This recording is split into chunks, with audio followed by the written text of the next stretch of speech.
Okay, that message that I just sent you was, hello, my name is Duane, and thank you for your interest in Morse code today. I will begin this presentation with a brief description of the banner. Morse code consists of a series of dots and dashes, short and long sounds, dots, dashes. Mr. Samuel Morse here, he invented Morse code.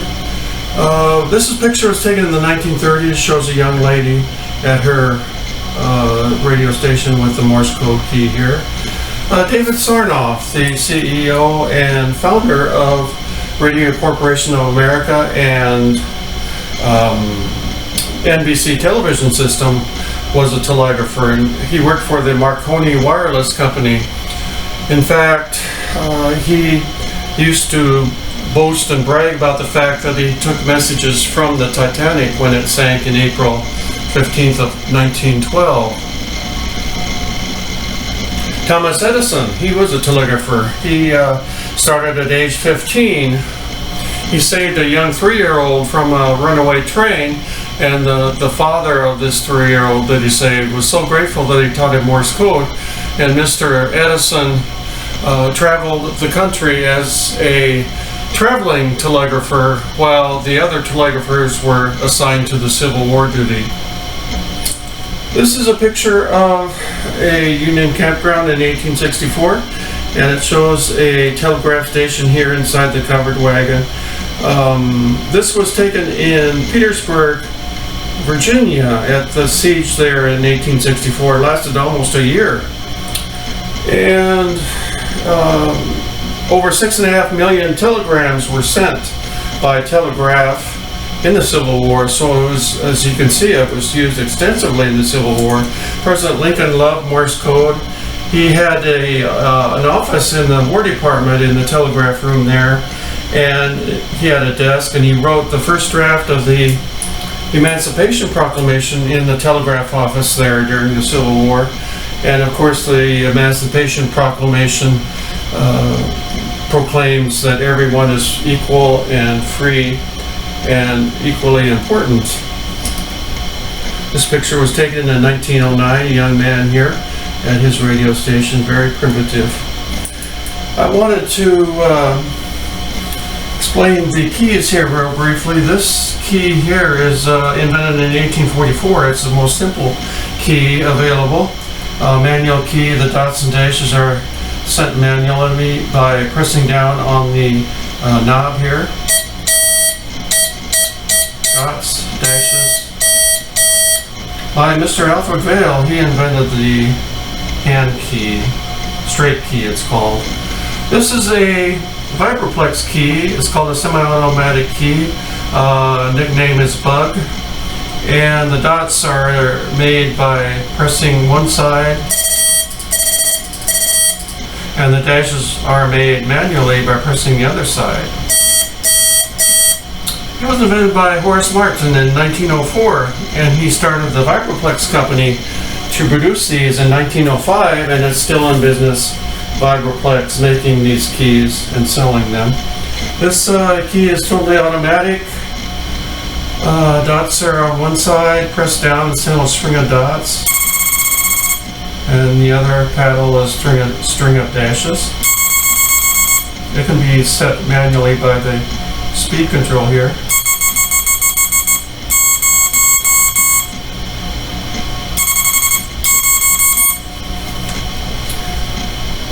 This photograph here was a picture taken in 1915 in Sacramento, and it shows a bicycle telegraph messenger boy. There were hundreds of these telegraph messenger boys employed by the Western Union Telegraph Office, and the Western Union bought hundreds of these for these bicycles for these telegraph messenger boys to send deliver and send the messages. They were paid cents per mile to deliver the telegrams, and again, this was in Sacramento in 1915. This picture was a picture of the United States Military Telegraph Corps. I believe it was taken in 1865 in Norfolk, Virginia. And the Telegraph Corps consisted of people who were civilian contractees and federal employees, but they were not part of the military, so they got better pay and better benefits than the soldiers in the military. And of course, that created some interpersonal strife and envy and that sort of thing because of the better benefits these employees had. This is a message to the children in the Sacramento area from a United States Navy Morse Code instructor. He teaches Morse Code to military spies who are training to be spies. And again, I sent him an email and asked him to send me a message to the kids that I talked to in the school workshops. And he was kind enough to do that. So here's the message. I will read it to you here real quickly. To the class, hello everyone. This is CTR-1 Summerall and CTR-1 Diedrich from Information Warfare Training Command, Corey Station in Pensacola, Florida. We are Morse Code instructors in the U.S. Navy. We want to thank you for your interest in Morse Code. It takes a well-trained ear and sharp mind to translate Morse Code. We practice daily to keep our skills tuned for future missions. Our students typically have 2 months to learn Morse Code and then graduate our course. They start from scratch. Some students have never heard or know what Morse Code is. What does that mean for you? You can learn Morse just like our Navy sailors, maybe faster. In the U.S. Navy, we don't allow ourselves to use words like can't. Instead, we find ways to make every mission a success. Sometimes it is difficult, but we persevere and complete our missions despite those difficulties. There is nothing that can stop us, and there is nothing that can stop you. Continue to work hard, and there's nothing that you cannot achieve. We thank you for your support, wish you the best, and good luck to you all. And later on in this presentation, I will play back an audio Morse message that this Navy instructor sent me in Morse Code. This is an email message that was sent to me by Mr. Jack Barsky, and that was an alias because he was a Soviet spy embedded in the United States for several years during the Cold War. So again, he was an intelligence officer gathering covert intelligence information for the Soviets. And he sent me a message, email message here briefly about how he used Morse Code when he was working. Let's see, excuse me. To Duane Wyatt, good evening and greetings from reasonably warm Florida. I am here for a presentation. I am not sure I can provide you with something that can be laminated. This is how I learned and used Morse Code. 1. Initially they taught me letters and digits, but they dropped the letters rather quickly. All my messages were made up of groups of 5 digits. My top speed in training was 20 such groups per minute. While I was operational, they sent 16 groups per minute. Note that the messages were double encrypted. The first step of decryption was to add or subtract the set of digits that was transmitted with the help of another set of digits. Those were either on a one-time pad or, for the first 8 years of my active duty, derived manually via a randomizing algorithm.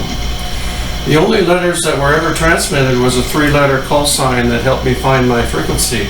I had a backup frequency. It was active a half hour after the start of the first one. If the first one exceeded 30 minutes, the second one would start 5 minutes after the end of the first one. I received transmissions once a week on Thursdays. Starting time was 9:15 p.m. The average length of a radiogram was around 50 to 60 groups, but occasionally they got very long, up to 300 groups. That took several hours to receive and decrypt. What a pain in the neck. That is indeed all that I can tell you. Best regards, Jack Barsky. He wrote a book that you can buy on Amazon. Here's the book here. Deep Undercover by Jack Barsky. Now I want to go through briefly the Morse Code mentoring websites so that you can check them out on the internet. These are all, again, all websites. The words all run together, of course, as they commonly do on the URLs. Number one is Team Exuberance, teamexuberance.org. And it consists of young high school, elementary, middle school, and high school students who are interested in Morse code and also in contesting. There are a lot of contests over the air worldwide. Actually, the weekends are often quite busy with contests over Morse code. YARC World, YARC.world, young CW and phone members.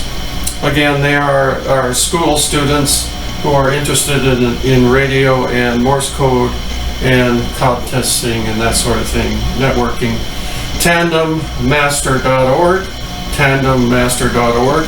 The founder of this URL uses Morse code to communicate, and she has most of her life because she has severe cerebral palsy and cannot talk. So she uses Morse code successfully to talk to people. Long Island CW Club, longislandcwclub.org, gives online Morse code courses. CWOps.org gives online CW courses. W6SFM.com, W6SFM.com. They have a weekly net. It's a Morse code club here in Sacramento, and they have a weekly net, networking over the shortwave radio, and you can tune into the website and click on the link to stream the Morse code that is sent over the radio. ARRL.org is a national organization, and they produce a very nice monthly magazine that is colored and has some very interesting articles monthly. This is AmericanMorse.com. AmericanMorse.com. They have produced a porta paddle. Here's a porta paddle that I use portable in the parks, operating that sort of thing. It's one of the portable keys that I have, produced by American Morse. Hamgadgets.com. Hamgadgets.com has a Pico keyer, which is this here. This is a key that's used to send with iambic paddles the electronic Morse code. LNR Precision, LNRprecision.com. They produce the MTR3 QRP radio, which is this credit card sized radio here. Very nice shortwave radio. Produces 5 watts on the 40, 30, and 20 meters amateur radio band. Again, LNRprecision.com. Hamradio.com is a radio store nationwide, has several stores nationwide. Vibraplex.com, again, that produces the CW keys, Morse code keys like this one here. Started in 1905. 4SQRP.com has the Cricket 40 QRP radio.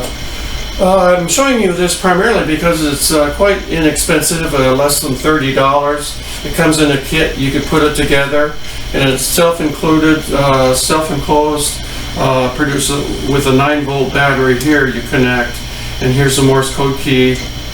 Just attach an antenna, a piece of wire, and you can operate 1 watt of Morse code over the 40-meter Morse code band shortwave radio. Less than $30.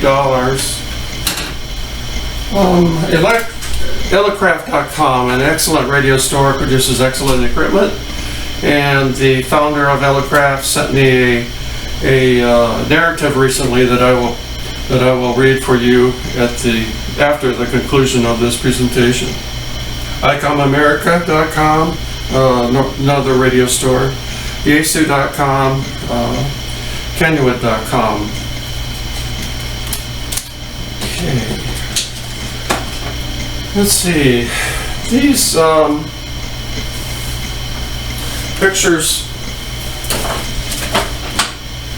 pictures here I wanted to briefly tell you about. This first picture is a picture of the 2011 American team at the Worldwide High-Speed Telegraphy Competition held in Germany that year.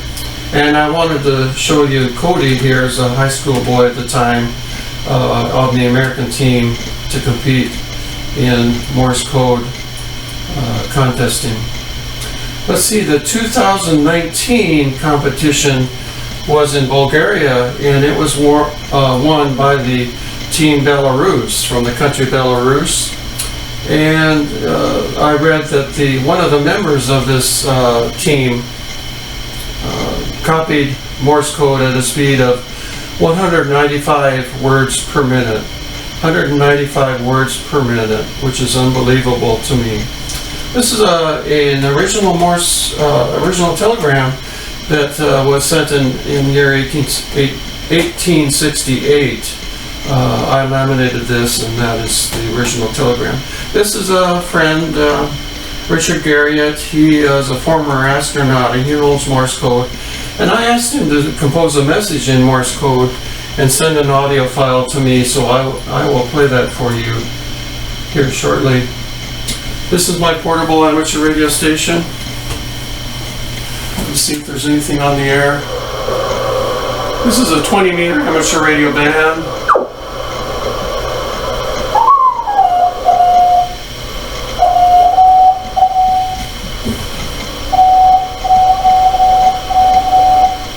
His name is Tom. He's in Washington.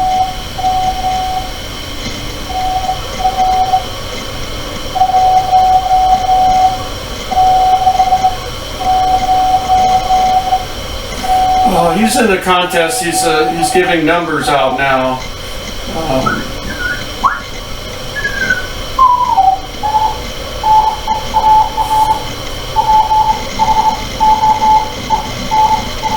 He's near Phoenix, Arizona. Jim is his name.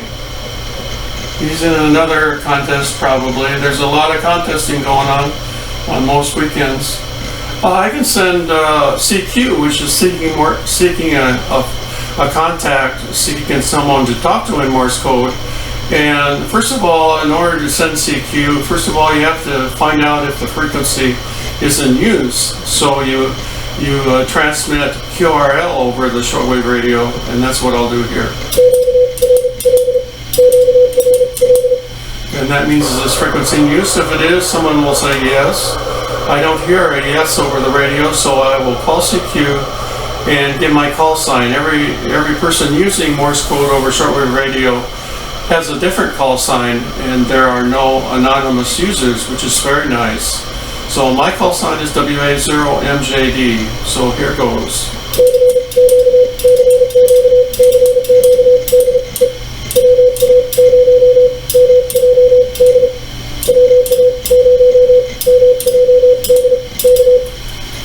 CQ from WA0MJD, K over is what I said. I didn't get a response. This is on the 20-meter amateur radio band, shortwave radio band. And it goes out, 50 watts is going out to a piece of wire outside, is how that is working. Okay, let's see.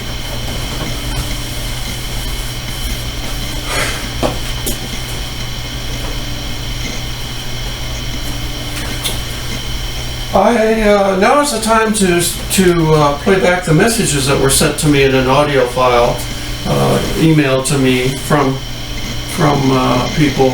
I can copy the messages fine. I just can't remember what was said after the message is done. I think that's probably old age, so I have to read back what it said.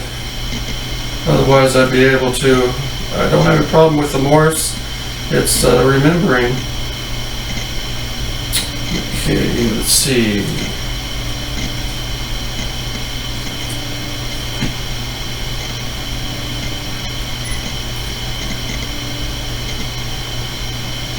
Here's the first message.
Okay, that was a message sent to me, and the message was composed for the area children by the Navy Morse Code instructor.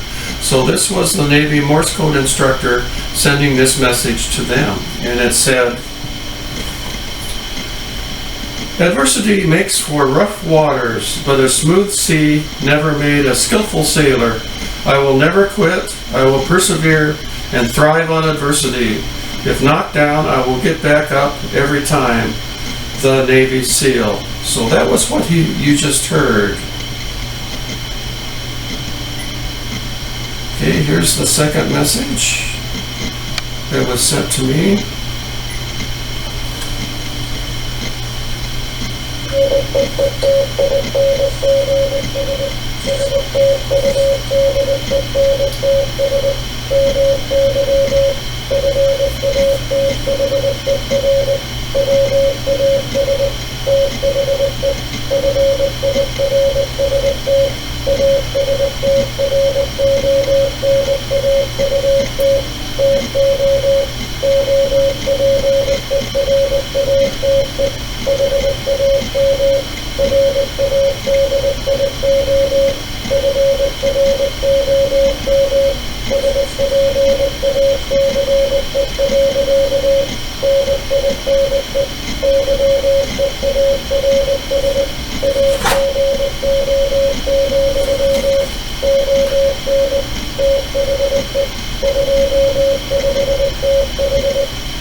Okay, that was a message from former astronaut Richard Garriott. He spent some time on the ISS several years ago. But what he said was, "Greetings, students. My father was the first astronaut to operate ham radio from space. 9 years ago, on the 25th anniversary, I operated slow scan television from space. What will you do?" So he ended with a question to the students. What will you do with your life? Here's the next message.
Okay, I apologize for the quality of this message. You may not have heard it. The quality is very low, and I could increase the volume, but I'm afraid that I'll mess it up here on this presentation. But he is a federal judge, and he's based in San Francisco, and he has responsibility for lawsuits involving companies in Silicon Valley. And again, he knows Morse code. And what he said to you was, "Hi kids, I am Bill, and I want you to grow up and do good." 73s, very short message. 73s is a slang word for goodbye. And here's the last message.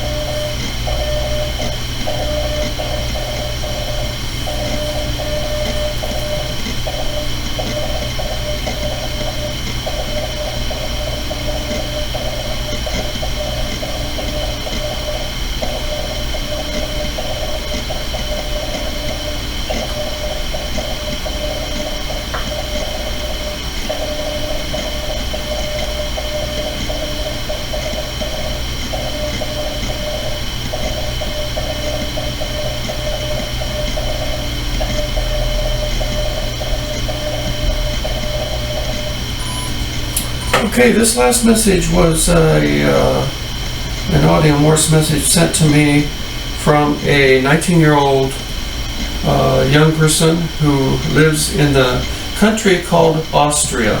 So he lives in Austria. And the message that he made for the students is, "Good morning. We wish for a day providing love, peace, progress, and strength today." Good morning. We wish for a day providing love, peace, progress, and strength today.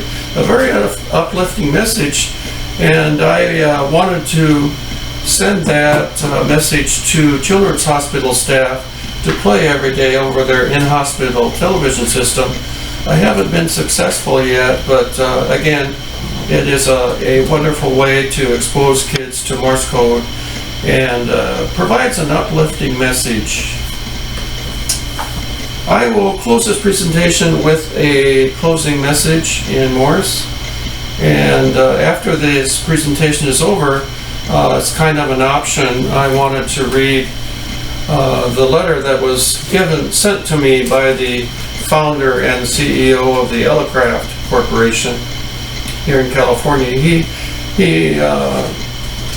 very wisely captures the inherent and ephemeral magic of Morse code, which no other activity has, I believe. So, very entertaining letter.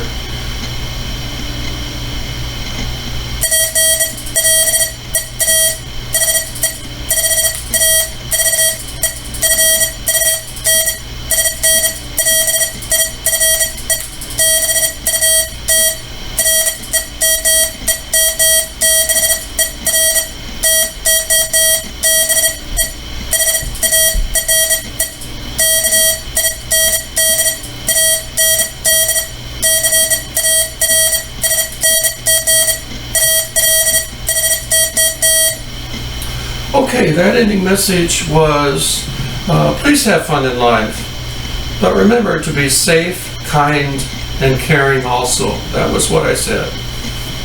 Okay, here's the optional, it's quite a lengthy letter.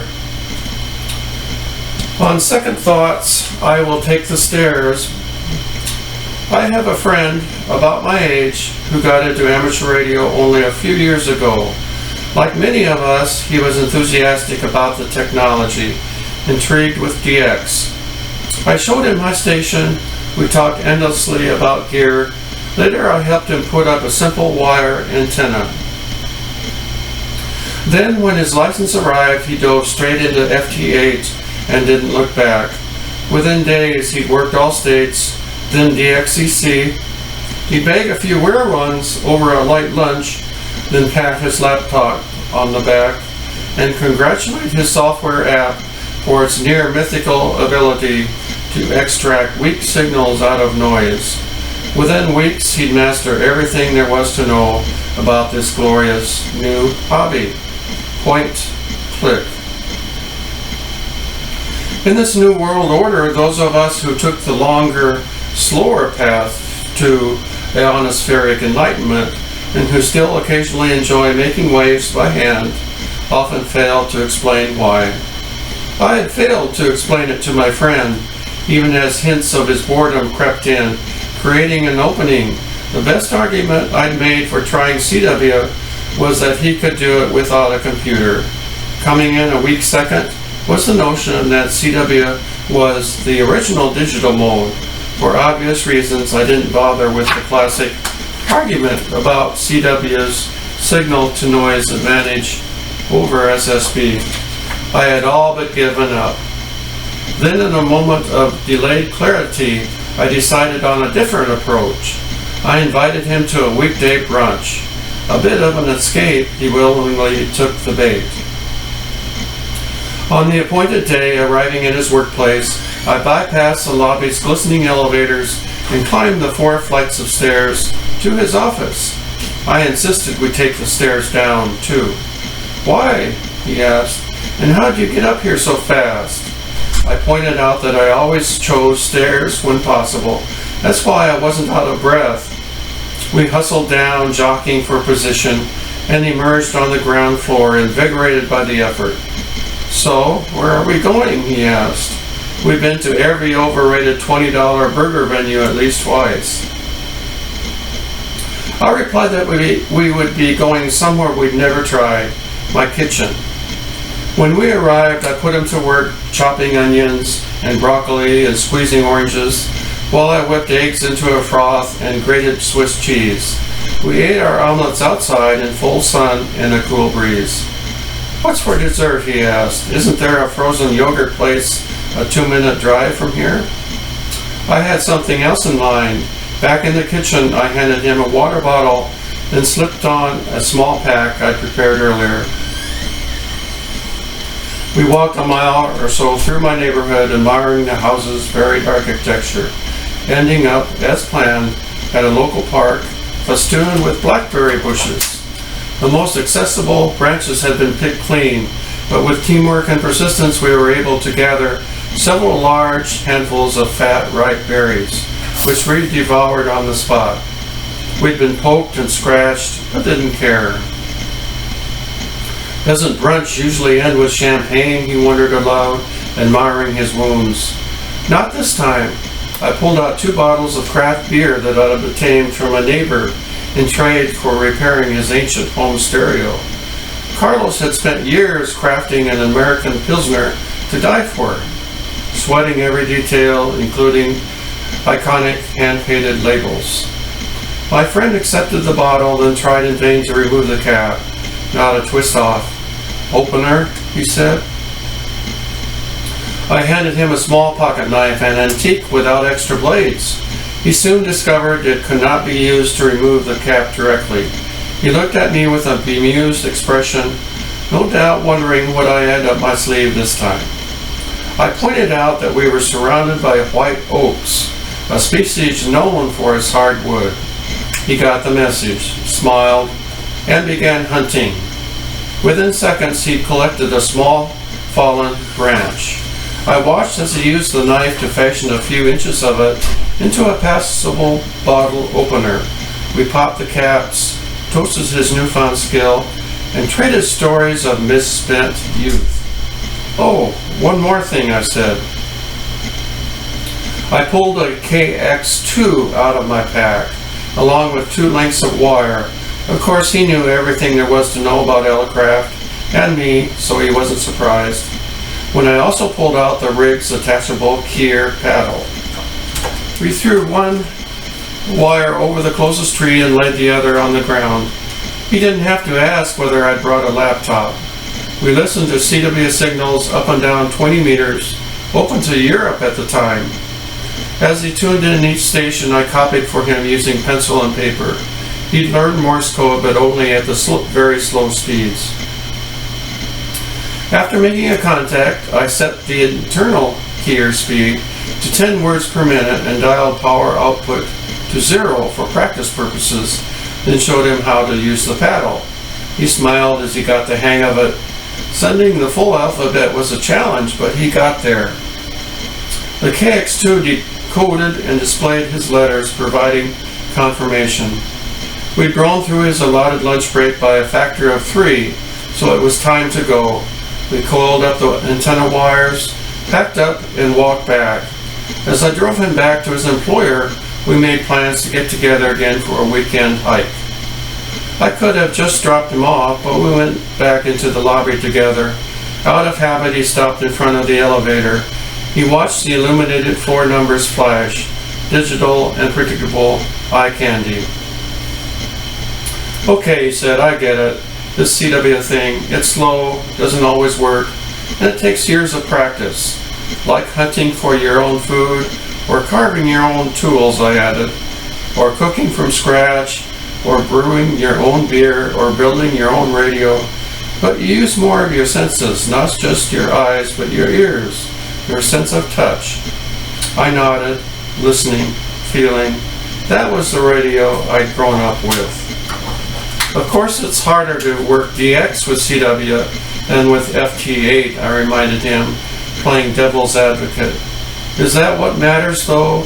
he asked with a sideways glance. A longer discussion for another day. Your call, I said. He gripped my shoulder and smiled, and aimed a forefinger towards the elevator's glowing ivory-colored up button, gilded in polished brass. The path most taken, the easy way. Point, click. On second thought, he said, I'll take the stairs. Again, a very perceptive and informative and well-written letter. Thank you very much for watching.